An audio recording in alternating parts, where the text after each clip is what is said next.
Hello, good afternoon. You're so welcome to this fantastic webinar that we've got lined up for you today on leading a team to success. My name is Andy Magill, Head Vitality Coach, and I'm joined by GB hockey legend and performance champion Alex Danson-Bennett. Good afternoon, Alex. How are you doing? Very good, thanks, Andy. Absolutely delighted to be here. Thanks for all coming on. Oh, pleasure. Really excited for today's conversation. Thank you so much for joining us, and thank you so much for all of those that have registered in advance and also submitted questions as well. Today, myself and Alex are going to have a whistle-stop conversation around sort of all the elements that are required to lead a team to success. I've got a little bit of experience from this in terms of from the business world. Alex has heaps and heaps of experience from both her own sporting background, but most recently sort of as you delve into the corporate career as well, Alex. So really interested to sort of discuss all of these elements. Just a little bit of housekeeping before we do get in. On the right hand side of your screen, you shall see two things. First of all, we have our handout section. So please do take time to navigate towards the handout section, and in there, you'll find our plan for December events. So again, today we're kicking off with today's discussion around sort of leading a team to success, but there's plenty more for you to find out and discover as we progress through the month. In addition to that, we've got our Q&A box. So today we want to make this an interactive conversation. So myself and Alex, we're going to be having a discussion, but I would encourage you to, as questions pop up or even any thoughts that you might have, please pop them into the Q&A box. Jamie behind the scenes is also sort of manning that and assisting us, and we'll do our very best to weave those questions as we go throughout the conversation. We'll see how we go. We're not planning on having a dedicated Q&A section right at the end, but we'll try and weave the questions through. And also, as I said, this session is for you in terms of whatever you want to get out of it. Please do submit your questions and we'll happily get into it as we go along. Without much further ado, we'll get stuck in. Alex, key thing that really in terms of I think the timing of today's discussion is fantastic because it's the end of the year. We're looking to January 2022. It's going to be a new year, New Year's resolutions, all of that. Also thinking about in a team's perspective and a team's context, it's all about setting a vision. So let's start there, be it in terms of ourselves, setting visions for next year, or alternatively within a team environment, be it in a sporting context or even in a business context. Where would we start? And where should we start with setting a vision? I think that's a brilliant place to begin, Andy, in terms of a vision becomes everything. A vision becomes how you live, how you behave, what you're working towards. And if I kind of think back over my playing career, I think that the times in which we had greater success were when we all had ownership and there was an element of accountability to our vision. So, I mean, if I think very quickly to the Rio cycle, 2 years before, we set a very clear vision, which was to be the difference, to create history and to inspire the future. Now, they meant something to us. They were something that we could buy into. To be the difference was how could I, for the good of my team, be better every single day?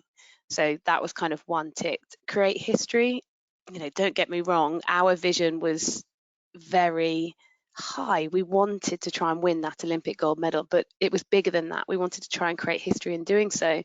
And the last one, and I think this is really important when you're thinking about your vision, you have to take into consideration the people in your team, you know, the personalities, the characteristics, because they make it tick.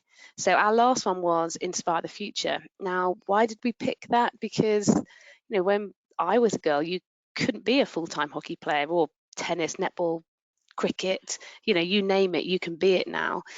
So for us, it was about being the athletes and being the people that young girls and young boys could look up to and think, yes, that's exactly what I wanted to do. And I believe our success hinged on the start of that journey, on having a vision. And as you alluded to at the beginning, Andy, now, you know, life is very different for me now. I'm not in the world of elite sport performing. I do coach at Wimbledon Hockey Club. I'm the assistant women's first team coach and I love it. And it's amazing how valuable actually the things I learned within my playing career, that's where I started the start of the season. And actually we've just come to the right into the middle of the season, so Christmas, winter stop, we have to set it again. You know, I'm the same as everybody else. A new year comes a new me, comes a new vision, comes all these great things, but they are really good as long as they're behavior driven and as long as they encompass everyone in your group, because it makes you better, it makes the team better. key thing I want to pick up on, Alex, and we chatted about this previously, is the difference between, there are similarities and there are differences in terms of us mere mortals versus those that are performing in elite environments, for example, sport, and in your case, hockey. I suppose really the vision for you, I suppose maybe can you talk a little bit about sort of setting a goal, for example, winning the gold medal. In a business context, it might be, we're going to get that sales target. Those are things that I suppose are maybe external or already there, or things that we need to work to, versus setting a vision. Because what we don't want to do in any sort of environment, and you've already alluded it to, in terms of we're not going to get anywhere, we're not going to achieve anything if we don't engage those around us, if we don't motivate, bring the team on the journey. How do we balance that? The balance between setting the vision, but then also engaging those and bringing those on the journey with us. I think two things: understanding and listening. So they are probably, I think, the most important team skills you can have when it comes to living by your vision. Now, I have always worked in teams, or we've always found a way where everybody can buy into the vision, so it means something to them. You've made a really interesting point, particularly in the corporate world, of which, again, I also now sit. You'll go into a business and your vision, your values, they will already be there. They will be up on the wall, they'll be on your desktop, they'll be at the end of your emails. Now, how can you connect to that? Now, as a leader within an organization, I think what is really key is to ask your colleagues, how do you connect to that? What does it mean to you? What behaviors does that drive? Do you believe in what we're trying to achieve? I think these conversations first and foremost need to be had, because it gives you different perspectives. It makes you understand the way in which your colleagues think towards that common goal. Now, I think for us, particularly in that Rio cycle, we had the luxury of being able to pick those, for want of a better word, but it took a long time.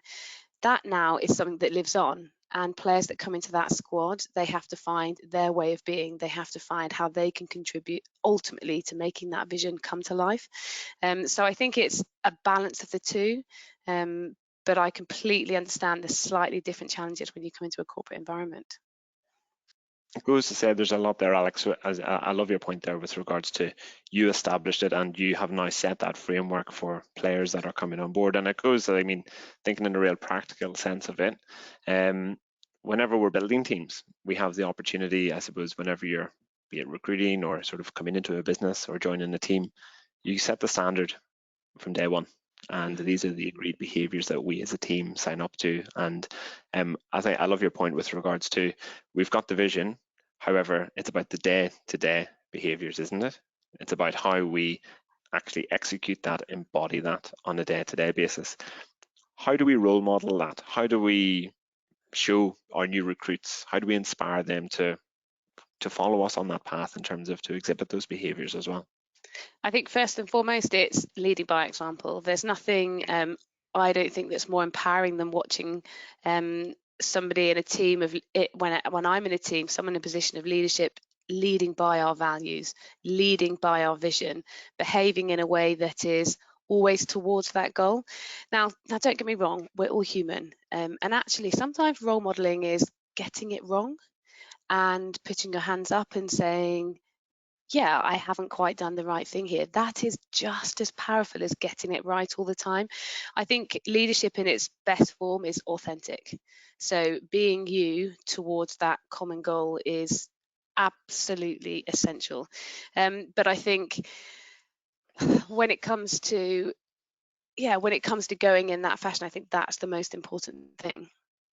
It's kind of like leads us nicely on to Alex, in terms of, we're talking about the fundamental conditions to, I suppose, permit high performance, and certainly one of the things that, if I reflect on my own experience, is around authenticity. And I suppose there's a lot of discussion, particularly in the corporate sector at the moment, around sort of the bravest thing to do is to be vulnerable. But ultimately, at the end of the day, we're all people. So yep. It's less about that autocratic management style of command and do. It's very much engaging those people in your team to sort of come on the journey with you. And I can certainly think of some examples whereby I've got it wrong, or alternative, I've come out of a discussion saying, no, I didn't get that wrong. Maybe because of I didn't read the scenario right, or alternatively, I maybe tried to guide the conversation too much, whatever it might be. But I think ultimately, I think a key thing is it comes down to ourselves and our learnings.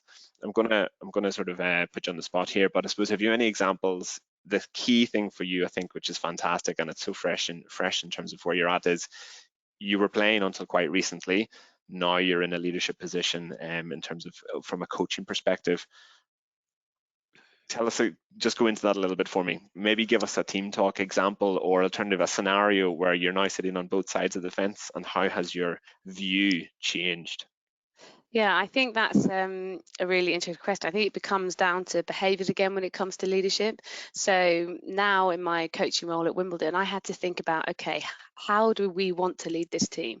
How do we want them to behave? Now, things that are really important, particularly because this is at an amateur level, not a professional level, is when it comes to attendance, when it comes to selection, how do we want to run a fair, high-performing team? Now, as you've alluded to, we're human. We have lots of things going on in our life. When it comes to attendance, it's really simple things, making sure the team know and understand if there's any reason why you can't attend the training session. Now, as a coach, I will always be there. Occasionally, I can't be. And actually, openness, transparency of communication, making sure that's shared with the team is so important. Otherwise, there's that feeling of, is everybody pulling their weight? So that's just a very small behavioural example. Keep your channels of communication open. Make sure that people have a really good understanding of where you're at, what you're doing, how things are going on. And in our example, that's how we do that. Another thing that, you talked about getting things right and getting things wrong, where I've found probably the biggest challenge coaching is we have 24 players. We have selection each week. How do you do that fairly? How do you communicate that with players? And now, as a leader, I used to go through, or as a player, I used to go through selection, and we used to have it via email. That line of communication will work for some players. Some players want a lengthy conversation on the phone. Some players want just a text message conversation. I think it's been really open and really understanding about the needs of your group when you're in a position of leadership. It's about having those conversations, not assuming. And I think where I've fallen foul potentially early on in my coaching career is assuming that people like to receive feedback in the same way, perhaps in the manner that I used to receive it. And I've had to learn, I've had to adapt, I've had to listen to feedback. And again, something I found really difficult probably at the start of my coaching career was I didn't know how I was doing. Results will tell a part of a story. As you said about whether it's achieving targets, they will tell part of a story. But actually, how do you find out from your colleagues, how am I doing? How am I making you feel? Because ultimately, how you make them feel will have an enormous impact on their productivity, on their enjoyment at work, and ultimately your results. So we set up almost quite forced is probably the wrong word, but reviewing is key in every walk of life. So we have different kinds of set junctions in the season where we review what we're doing, how we're doing it, and how we're inputting well. And the feedback you receive is sometimes good. Sometimes you have to take some on the chin, you review, you change, you adapt. And I think for me as a leader now in a coaching position, that's made an enormous difference to me, really knowing the type of job that I am doing and if we're going in the right direction. Any key learnings? Have you got one that's still front of mind that kind of crept up on you? So Or was maybe learning, a blind spot for you that you didn't appreciate beforehand, yeah, an example? definitely. I think my two key learnings are, number one, make sure you understand and listen to different individuals within your group. We can't treat everybody the same because we're all human and we're all different. I think that's number one, the most important. I think number two would be find a way to gather feedback. Ask your colleagues, whether it's sending out a peer review, whatever it may be, try and receive feedback so you can always grow. You obviously get that day to day in very informal conversations. Always keep that going, but bank that, bring it together, look at kind of how can I grow, how can I learn, how can I move forward. Brilliant. Thanks for that, Alex. I think we touched on sort of a really, really key theme there with regards to it starts with ourselves. And I love that. I want to pick this point around sort of treating the team as individuals, appreciating that everybody has got different needs and preferences with regards to how they receive feedback and how you work with them. One of the things I suppose in terms of what you're gaining through the feedback process is gaining some insight in terms of how you have to adapt your approach. And I suppose we've got to meet in the middle, don't we, with those that we're working with to really, really work effectively together. Let's talk about the technicalities, and actually, because I think this has a really, really profound impact in a positive manner with regards to your strategy for communication. Can you tell it? Because I think this is a really, really key point in terms of the framework for your week, when communications are received, setting deadlines, setting parameters within which your team, could be our own employees within a working context, they know if I haven't heard anything by now, that's okay, because I know it's going to be at the stage. Give us a little bit more detail around that, because I think that's a really, really interesting point in terms of the consistency and timing of input from the leader as well. Yes, ambiguity is the devil. So I have learned there is nothing worse than not knowing when selection's coming out, not knowing when you're going to hear about a particular project that's starting up. I think what we have learned to do is put really good leadership strategies or structures in place, so all the players know. On a Monday we are training, we're doing this. On a Wednesday we're doing this. We have selection by Thursday, so we can have a run through, we can play by Saturday. I think when it comes to feedback, again, it's really challenging, because when you're in a position of leadership, you're stretched. You know, we have 22 players that we have to manage, look after, care for, and coach. All of those 22 players require and have different strengths and want to be spoken to and have these conversations in different ways. Now, your limiting factor is you only have so much time in the week. And to support yourself as a leader and look after your own well-being and therefore your own productivity, you have to set some guidelines. So it's being very clear about we've got a 30-minute call at this time, or this is a 3-hour window where we're doing feedback, or finding out the manner in which that person wants to receive it is really important to also protect you, because remembering that by protecting yourself, you are also serving your team. And it also means your players, conversely, or your colleagues, conversely, whoever the team is that you are leading, they have a structure to work to. And all humans like to have structure, to have that feeling of control and knowing, so therefore they can make decisions, or therefore they know how long they have to improve or to get back into the team or make the new project, whatever it may be. So I think it works both ways. It protects you as the leader, your time and your well-being, and it also gives a nice structure to your colleagues, so they have real understanding. This happens on a Monday, this happens on a Wednesday. Of course there's going to be some movement to that depending on what you're doing, but within your environment, if you can work on your kind of own strategy, I think it serves both parties brilliantly. I think you is probably, if there's one takeaway today, Alex, it's around how we have to look after ourselves before we can then, you used the word serve, and I love that, because we have to protect ourselves to be able to serve our teams. And that's what, if you're in any sort of leadership, coaching, overseeing sort of capacity, it's your responsibility, and it's your privilege to be in that position. So if you're not looking after yourself, you're not going to be able to do that effectively, which I think is, for me, we could probably end the discussion now, and that would be a key takeaway that I want to share with everyone, because that's pivotal, really. Yeah, Andy, one of the best things I ever heard was to serve yourself, you're best to serve others, and to serve others, you must serve yourself. You know, it's the chicken and the egg. To be in the best position for your team, you have to look after yourself, and you're going to be in the best position yourself if you're looking after your team. So it's finding that balance, it's striking that balance, knowing what you need, and really trying to learn and understand what your colleagues need as well. Always makes for the better team. Cool.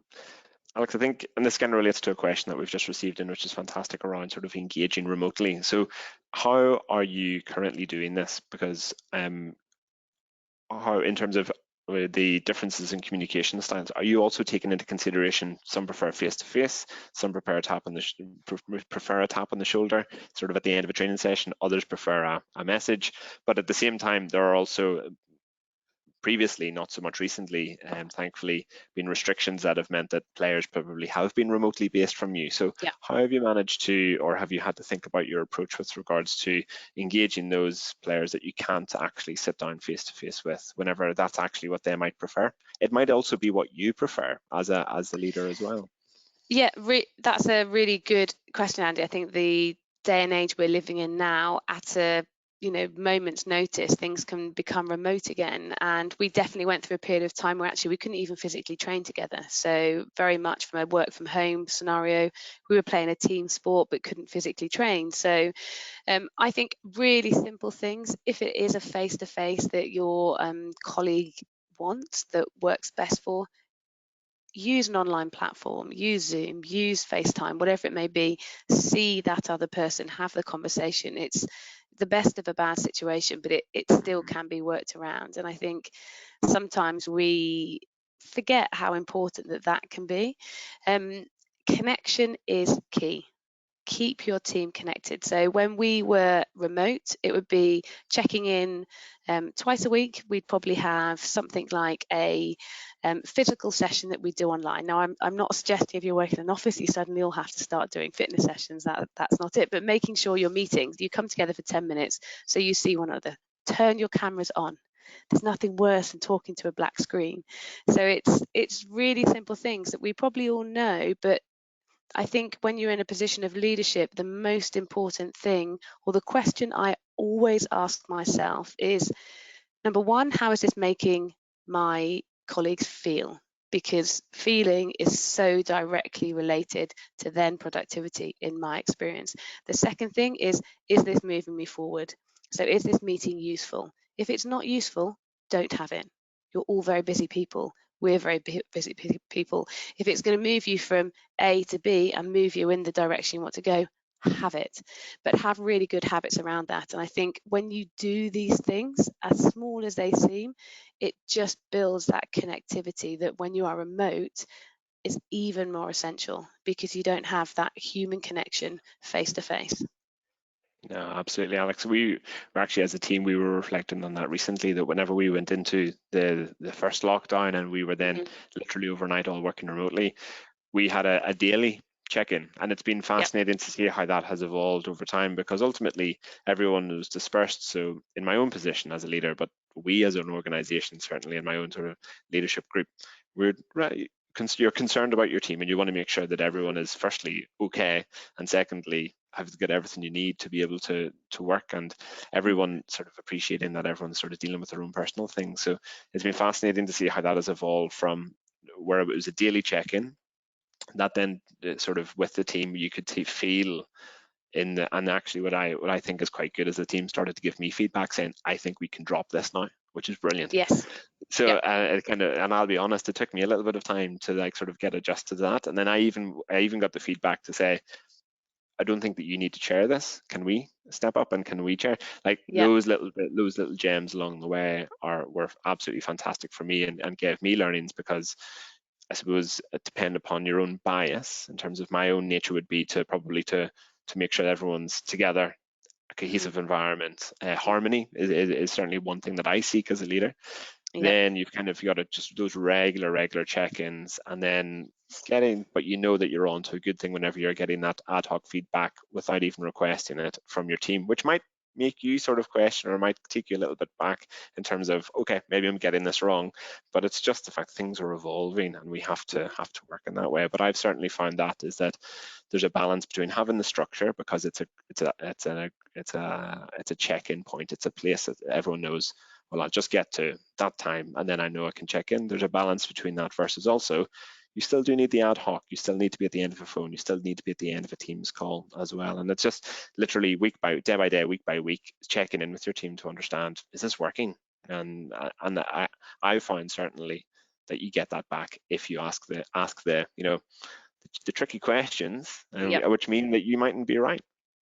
Absolutely. And I think that structure allows your flexibility. So it allows that little involvement or change. And one thing I love that you said, Andy, what it does give you the opportunity to do is to give responsibility to other people in other ways. And it's a really good opportunity for your team to step up, because again, probably one of the best things I learnt within my sporting context, which I really now try to employ as a coach, is you have a team, you are all leaders. Everybody has a leadership responsibility in that. And actually, I see one of my golden tasks as a person in a leadership position is to try and have a leader full team. So making sure everybody has some responsibilities that they can take on themselves, making sure that everybody has a position in the team where they feel of real value because they know exactly what they bring to a team. So a very simple piece of work I did or with our current club, and we also did internationally, and I do this in all the teams I work with now, and it sounds so silly, but I ask people to really understand their role. So do you really concretely understand what your role is and what your role is for the team? Now, you're probably sat there listening thinking, well, yes, I'm head of this and I am the That's my director job of title. this, Yeah. and that's my job title. But what does that mean? What does that look like? Do you really fundamentally understand what you bring to this group? Now, when I know that they do, and we've had that conversation, right, let's share it with the team. These are my strengths, these are your super strengths. It's a really simple project where not only is it very good for the individual, your colleague, to really grasp the day-to-day understanding and what they bring and make them feel valued by that, but it's also really helpful that everybody else in the team knows that. They know what it is that you do, you know your role inside out, and everybody in your team knows their super strengths. Because then you produce a team full of people that are leading, and then your job is just to guide. And I think when I've got into teams, or when I've been in teams when that's worked well, the leaders almost in the background because they're just shepherding their colleagues in the direction that we all need to go in pursuit of that vision. And for me, that's when we've always probably achieved the greatest success. Would fully agree with that. I love the I love searching for people's superpowers, which is like kind of like the unfocused stuff. It's not the stuff that you put in your CV. It's not the stuff that's necessarily always discussed in that job interview. It's those other things that you bring to a team. Because ultimately, within a team, Alex, I suppose here's quite a direct question. Was everyone friends? Did everyone get along? If you were to take your average high performing team, Yep. like do you because you have everyone plays a different role, isn't that right? Yep. And I suppose maybe my question is, I think I know the answer is a little bit of a tongue-in-cheek question, but you have your forwards, you have your backs, you have your wings, you have your goalkeeper, you have all these different roles within a team, and it's exactly the same within a corporate sense, that you have lots of individuals with different skill sets. Ultimately, everyone's contributing towards that vision and the goal. As a leader, how do you appreciate and how do you manage the fact that you do have people that are, you've got your superstars that just want to score goals. Meanwhile, you've got your individuals at the back that will be so reliable, turn up every day, and they themselves will be in the shadows, but they might need a little bit of, you to shine the light on them. Give me a little bit of insight in terms of how you balance between those and how you manage those characters. Yeah, that's a really question. I'm just scribbling some bits down here, Andy. So first of all, value is so important. How do you as a leader make every person on your team feel valued? And my industry is a really easy one to paint the picture. If you score the goal and if you save the goal, you are the superstar. You're in the papers the next day, you've won the Olympic gold medal and you've done this. Now, what about the midfielders that have run up and down for 70 minutes and marked their players and fed that beautiful 40-yard ball that meant the forwards just tipped it in, and not, I was a forward, not that skillful all the time. You just touch the ball and it goes in, you get the glory. Now, your challenge in a leadership position, and I imagine this happens across all industries, the person that takes the deal over the line, the person that signs the biggest client of the year, whatever it may be, there are so many other people that have been a part of that journey. And I think, so importantly, the things that I do as a leader to make someone feel valued, sometimes they're overt and sometimes they're subtle. So it's my job sometimes in a team talk to point out that that goal would not have been scored unless the defender hadn't made a tackle 3 minutes back. And, I overtly go back and I show that to the whole team and I make sure that is celebrated. There are other occasions where it might be very, very subtle. We're walking off the field or we're walking out of a meeting and I thank someone for their contribution. You're having an enormous impact in the culture of our team.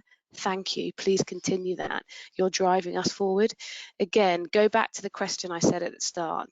One of the first things I ask myself is, how do I make my colleagues feel? Because I believe that makes them better and leads them to doing a better job. So really, really subtle, but for me, it's definitely about trying to manage the leader, how we celebrate roles equally and how you value that. Is probably one of the most important things that you can do.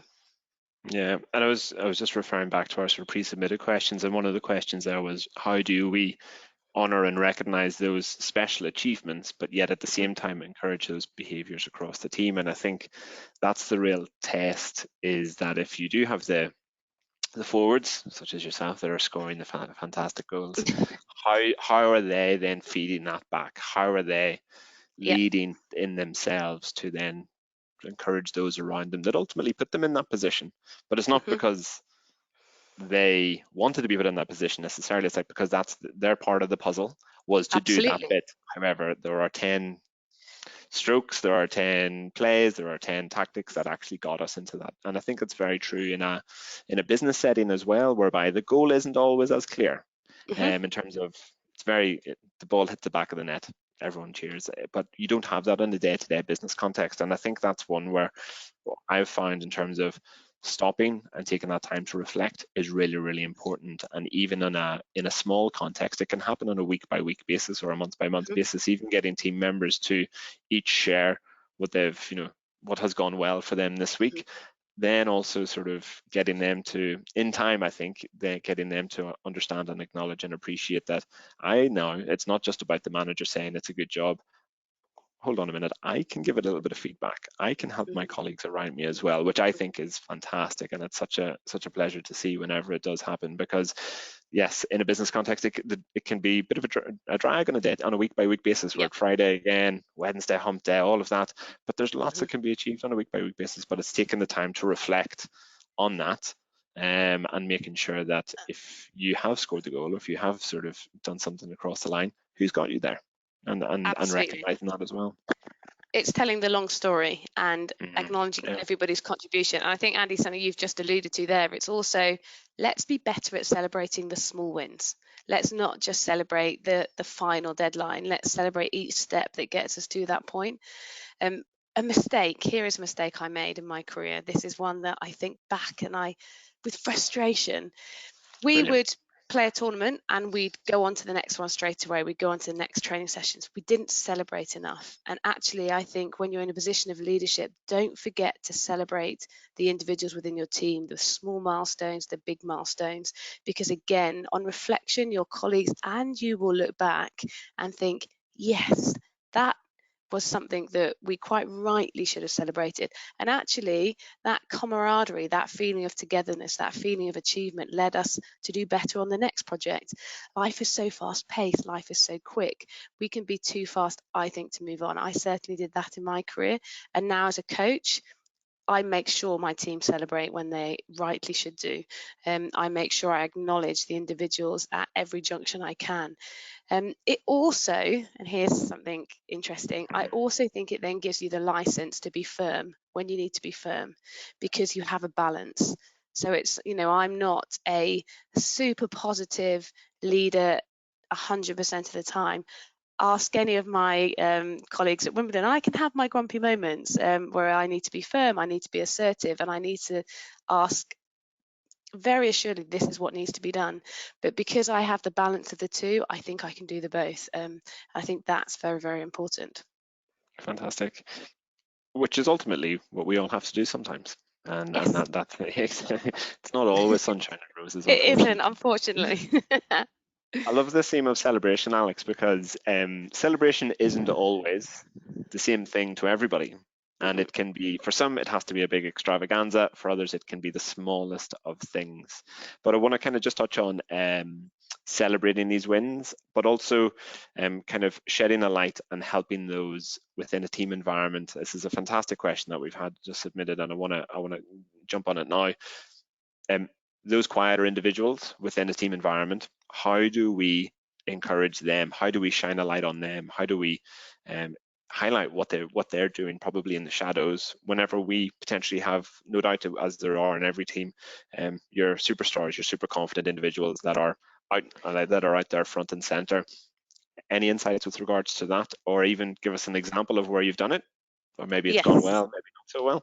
Yeah, so you're absolutely right. Again, it's just understanding and looking at the different personalities within your group. You'll have some who will always be the first to answer a question or contribute, and you'll have some who have equal value who don't come forward with that information. Now, really subtle and simple ways that I'll do it is we'll often have meetings where we'll, break off into small groups. It sounds very simple, but consider the groups you're sending people into. Have a look, ask someone specifically in a group to feedback, ask everybody within that group to feedback. So there is an element of almost dictating who and when and how respond, so they get used to speaking within a larger group. So people get used to listening and hearing and respecting and understanding a different viewpoint. I think in my experience, particularly in my playing days, if there was a quieter member of our squad, if we just let a meeting run and we didn't put subtle, or our coach, looking back, put in very subtle plays in place to make sure they had a platform to speak, they wouldn't have spoken. But once you've done that for a period of time, confidence grows. The people who potentially contribute more and have a louder or more commonly heard voice suddenly want to listen a bit more, and it balances out that team environment, I think, much better. So now I'm in a coaching position. I used to think that, when you got put into a meeting or when you put into teams, it was all random. Very rarely was it, and for me now, very rarely is it. I really consider the individuals, I really consider the strengths at play, I really consider who I want to hear for, and then I engineer a way that I'll be able to subtly have them speaking up. So my big advice, don't leave it to chance. Put some subtle things at play to make sure you hear from everyone within your group.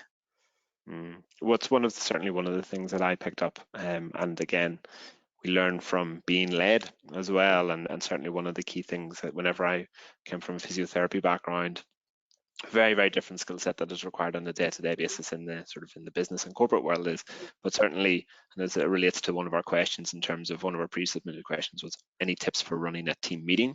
One of the things I would certainly say is everyone needs to speak.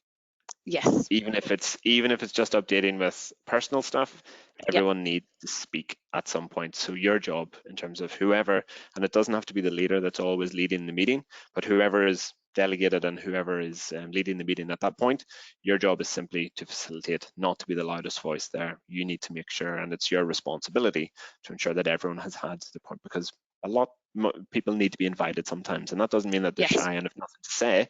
It's just they need a bit of clear space sometimes, and that's a key thing. How do we wrap this all up then, Alex? I've got a couple of questions, but again, before we do that, in terms of, I think what we've talked about sort of the individuals in the team. We've talked about setting the vision. We've talked about the individuals in the team. We've talked about sort of balancing the personalities day to day. For example, in terms of if it's a project in the corporate world, it could last 2 weeks, it could last 2 years, it could last a very, very long time. Sometimes these timelines are, how do we keep teams motivated? So we've put all the things in place. If we're doing a perfect job, as is always the case, it'll never go wrong. You'll never have to change your plan. But any insights in terms of over the long term, how do we maintain these motivation levels? And again, relating to sort of one of the pre-submitted questions is, how do we always maintain the bar? We're raising the bar, how do we maintain it at that level? Yes, I think that's a challenge in everyday life. If you think of your team as a family, your family as a team, how do we always maintain motivation, stay at our best? Now, if I look, or I give 2 clear examples, in an Olympic team, you are working on a 4-year cycle. So you could say that's a long project. How on earth do you stay motivated over that time? As my role as a coach at Wimbledon Hockey Club, I'm now working on a year cycle. It's still a long time in terms of how do I build that motivation. I think the most important thing is, and I have mentioned it already, but is celebrating the small wins. So breaking down that 4-year cycle. Okay, we need to get to the Olympic Games in Paris. Now, to do that, we've got a tournament 2 years out. We have to finish top 5. Okay, before that, that means we have to work on identify the skills you need within your group. So break it down. What is it that we need in the short term to get us to our medium term goal, which within our environment and Olympic stage is qualification. Okay, once we've got to qualification, what are the skills that we need in order to get to the Olympic Games and not just be there, but compete, but look to win? I think that comes back to your vision, how you set it. I think it comes back to how you engage your people within that. But then I think it comes down to your day-to-day behaviours. How do you make your environment fun? Dare I say it? It has to be enjoyable. And I think, as you said, Andy, it's that personal communication, it's that connectivity, whether it be online because we're in lockdown or whether we're in the office. It's checking in, checking that everybody understands their roles, they're proud about how they're doing it, and they're doing it well. But it's making sure we're always touching base. I think when it comes to, so let's say, for example, my Wimbledon role, it's a year-long project as such to try and win the Premier League. Now we have games week by week. If you're in an office context, okay, think week by week, what is it I'm trying to achieve? If I just thought about the end outcome, it would be so far away and I'd miss so much detail. No matter how long your project is, you can break it up, you can split it down, you can even split it down to days. You know, if you're having one of those days that's difficult, that's challenging, you know somebody in your office is struggling, go to the day, okay, this is what we want to achieve. There's nothing better than ticking that off or feeling like you've achieved something by the end. Okay, then look at your week. What is it that we want to achieve by the end of the week? It has to be, I think, very clear. I think it has to be, there has to be some outcome focus in terms of this is what we're trying to do, but it has to be broken down into very small chunks. Otherwise, I think you lose productivity, you lose your way, and definitely you lose your motivation if you're always looking at the end game. So I think in every context I've worked in, whether it be a year project, a 6-month project, a 4-year, I've kind of tackled them in the same way, and that has kept myself, I think, and our teammates very motivated along that journey. Break it down into chunks. Absolutely, Alex. You can apply exactly the same to losing weight, to getting fitter, whatever it might be. To every walk of life. Little things. Yeah, perfect. Alex, and then celebrate them. Exactly. Celebrate them. And then don't forget to celebrate. I think that becomes so important because that continues to just increase that level of motivation. It's amazing. Alex, we're cutting short on time, sure, but I've actually, there's one question that's come in, and I think this is potentially a nice place for us to round off.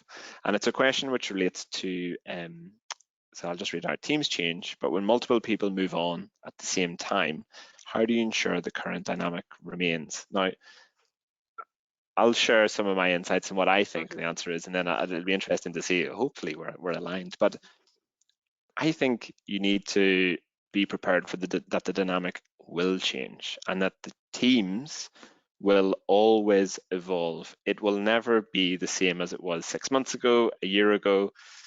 Those conversations that this is how we used to do it and this is what it used to be like. If you are in a team, I actually find that quite frustrating to hear. Like, oh, we used to do it like this, and remember when so and so, it wasn't brilliant. It makes me feel as if, well, what about now? What's the opportunity now? So I think I believe that the responsibility of the leader, the responsibility within any organization is appreciate that you, and again, it goes back to our very first point. If you've set the vision, if you've set the values, if you've got the agreed behaviors, those are set in stone. Those are fundamentals, non-negotiables that do not change. The individuals who will be executing those on a day-to-day basis will always evolve, and that's only going to be a good thing. And I suppose really the responsibility on every individual is to leave that position in a better place than when you inherited it. So I suppose to that point, I would say, be prepared for change. It won't be like it was yesterday, but what's the excitement? What's the opportunity of it evolving and changing? I don't know. What's your thoughts on that, Alex? Anything further to add? You've answered it perfectly. I mean, just a phrase you used in there, we always talk about leaving the shirt in a better place when you're playing, whether that be in a coaching capacity or playing. That was always so important. I think something that was very apparent within my playing career is, and let's say you're in a corporate environment, your vision, as you said, is not going to change. You take a new job and the vision is there and you are going to go and do it. What will change is the people doing that job.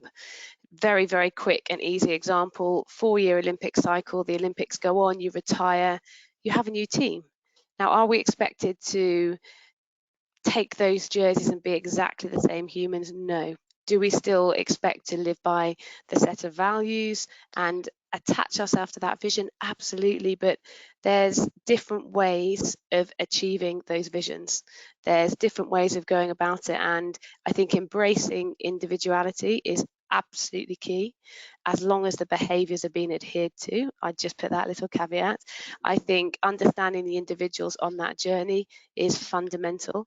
And as you said, embracing change, because with change will come innovation, will come new thinking, will come different ways of working, all under that umbrella of those agreed behaviours, is only a good thing. And not only is it a good thing, it's inevitable.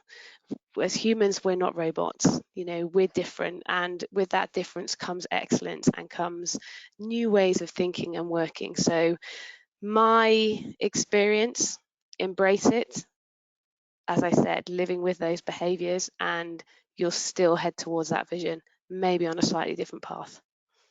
Exactly.